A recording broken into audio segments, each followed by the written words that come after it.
Welcome to the Alex Jones Show on this Monday, July 18th, 2016. Today is the day that the RNC officially begins. Of course, we've had a lot of delegates, officials, reporters for the, I guess, about the middle of last week. And we have begun over the weekend before the convention actually began. We were running the banners behind the plane, Hillary for Prison. You can see those reports on Infowars.com. You can see our news director, Rob Dew, riding in one of the planes. You can also see what it looks like from the ground. They enacted a no-fly zone, but we have other ways to get the message out.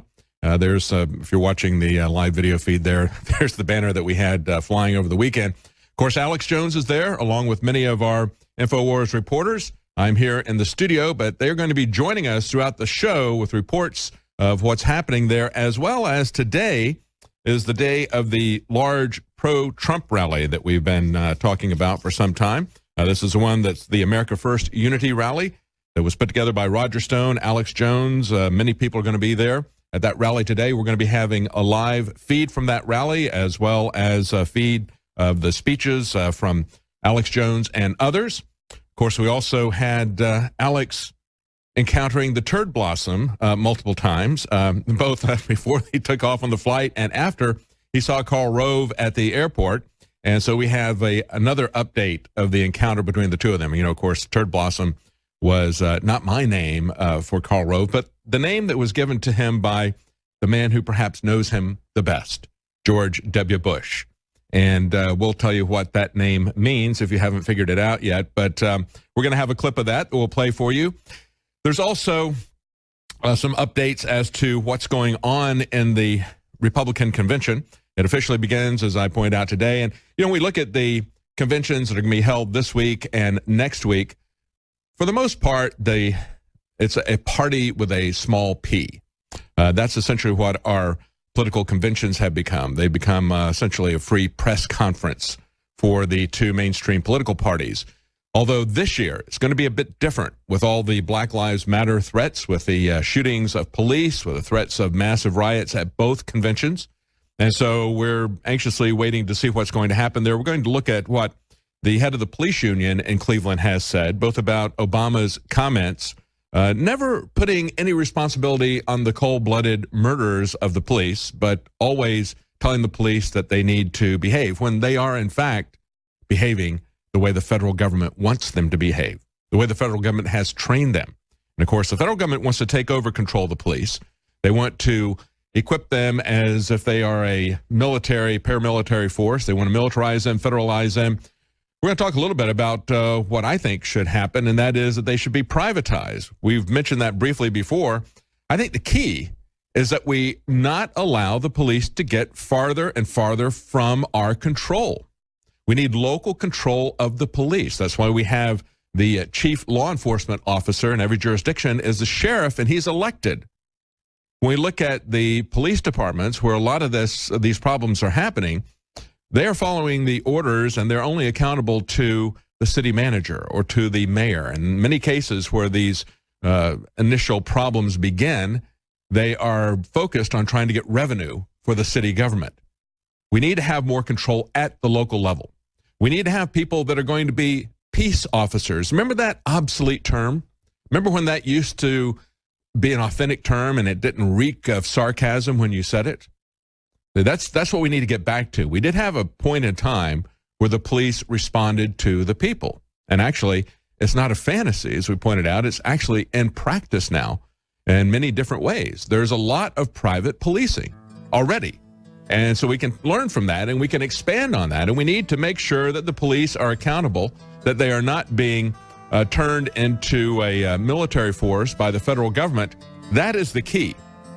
And we're going to take a look at what's going on with that, as well as the convention, some RNC politics, how they're trying to move us in different directions. And we're also going to look at some pushback in France against open borders. People realize that this is about creating a civil war. Stay with us. We'll be right back. Welcome to the Alex Jones Show. I'm David Knight on this Monday, July 18th, 2016, the day the RNC begins in Cleveland, Ohio. And, of course, we're going to have also Alex Jones and our reporters who are in Cleveland. They're going to be joining us live during the show, reporting. We have the America First Unity rally that you've been hearing about. that Roger Stone and Alex Jones have put together. That's going to be happening today. We're going to be joining that rally live as it happens. Alex Jones will be speaking there. Roger Stone, many others will be at that event. Alex, on his way there, encountered Karl Rove, the former guru of George W. Bush. And, of course, George W. Bush's name for him was Turd Blossom.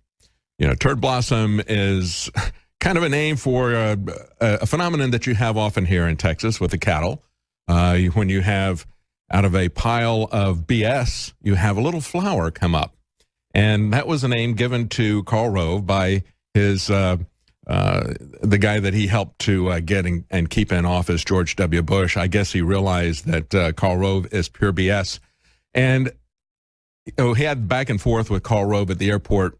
Karl Rove called the police on him in the Austin airport, and the police said, that's not any problem. You haven't done anything. But just watch out for him on the plane, because the federal marshals are a different kind of law enforcement breed. If anybody accuses you of something, they're going to take you right off of the plane. But I guess, he kept saying, well, I work for Fox. And I thought, do they really pay Karl Rove to work for Fox? Does he really have any credibility after repeatedly saying that Donald Trump was never going to get above 30%? I mean, that was the mantra of Karl Rove. He was saying, don't worry about him. He's got his 30% of the people that are there, but you've got all these other candidates there, and as they drop out, all that support is going to go to somebody else. And, it's interesting because we've got Bill Kristol still not giving up on the never Trump idea. Even at this late date, even after they've gone through, lost at the Rules Committee last week, it isn't going to happen. They couldn't even get 28 out of 112 people to say that they wanted to try to change the rules on the floor. But these never Trump people never learn, and they just keep going and going. So I want to play for you a little bit of a clip here. I haven't seen this myself. This is up on Infowars.com. Karl Rove triggered by Alex Jones again. Here's that clip. Okay, folks, Karl Rove is on the same flight with us to Cleveland. We're here in Dallas. I'm just going to go over and ask you a few questions. Let's do it.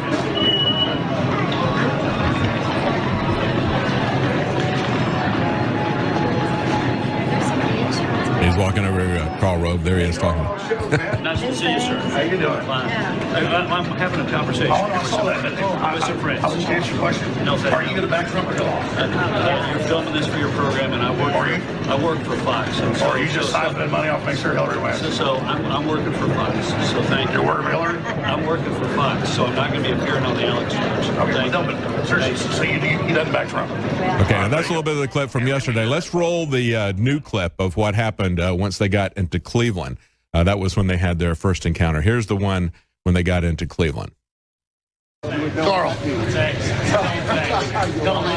Karl, are you history's actor for real? There he is right there. Guys, I never met anybody that controls history. Look right there.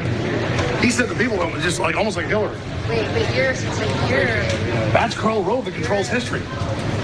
He told the New York Times once, he said, He's the guy who controls history. That's what he said he did. And we're going to get your guns. We're going to open the borders up. InfoWars. Yes, ma'am. Anyways, Karl, why are you running somebody? More importantly, why'd you call the cops on us earlier? Just asking questions. Hey, Karl, why'd you call the cops on us earlier for asking questions? Is it still American, Karl? Look at him right here. This is Karl. Same time. Oh, be nice. He totally ignores me. Earlier he ran over the ticket guy. Man, I talked to him for 2 minutes. I'm going to leave him alone. It is. We live in a strange city. I know. Can I take a picture with Yeah, come on. Come on. Ask him about controlling history. I'm Jimmy Garza's wife. Hey, Karl. Nice to see you. good. Karl, tell us about controlling history. Or being a history's actor. Thank you. Thank you. Did you get into that by the Screen Actors Guild? No, not at all. Not Thank at all. you. You want us to protection? Here. He'll take it. He'll take it. Oh, thank you. Can I have a picture with you too? There you go, folks. InfoWars. Wait, this is a picture of me. There we go. There we go. What? How's Bandar Bush going? How's Bandar Bush doing? Absolutely. Thank you. Here at the stuff. Sure, you can. There you go. Oh, Karl, that bag's history's actor right there. Inside that bag is the entire planet. That nose hair right there is history's actor. What branch? There we go. He's wearing that. Karl, It's good hanging out with you. I really appreciate your time today. It's like, I'm on Fox News. How impressive. All the geriatrics you broadcasted. Very impressive. Like you're broadcasting to a crypt or a mausoleum or an internment home. He said to say, how are they doing? Those got the Undertaker. We're from Janesville originally. Oh, are We're you? neighbors in Florida. Oh, fantastic. Give him a Totally friend. Hey, Carl, why'd you call the cops on us earlier? really good. Really good. Let's see, he's up for the First Amendment, does he, Riley? Nope. I pretty dogs I want to have a conversation. I want to get on the plane and get here, but did he go over and call security on us? He did. Can you say I love Adrian from Hidalgo County? I love Adrian from Hidalgo County. And I love this shirt, Mola Labe. That's right. On InfoWars, right? Available at How InfoWarsStore.com. you doing?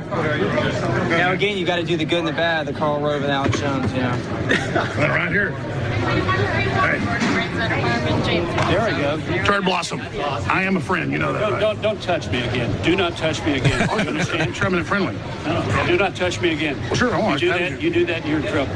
Well, you already No, called don't I'm touch sorry. I her. didn't know. Don't touch me again. Sure, yeah. You're in trouble. Well, there you go. That's all I'm saying. Yeah. Don't look at him. Don't speak to him. I didn't even Turd Blossom. He doesn't like the nickname Turd Blossom. And I was just asking. That was kind of his button. He kind of triggered him with the social justice warrior.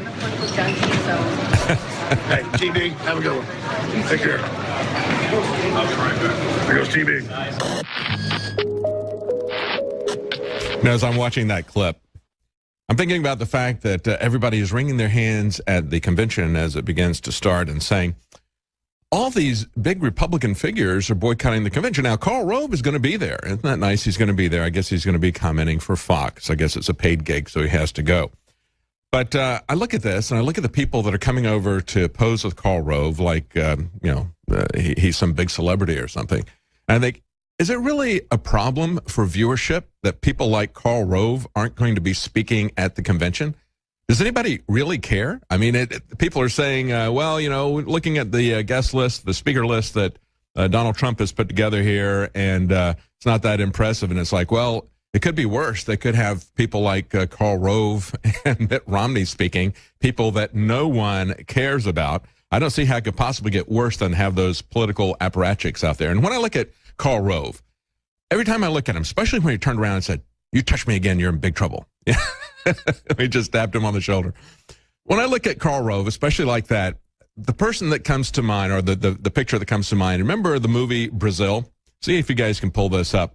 There's a scene where the guy from Monty Python, actually directed by the guy that did all the artwork for Monty Python, Terry Gilliam, and the name is escaping me right now. One of the key characters in it is a interrogator, okay? And this is a kind of a Monty Python take on 1984.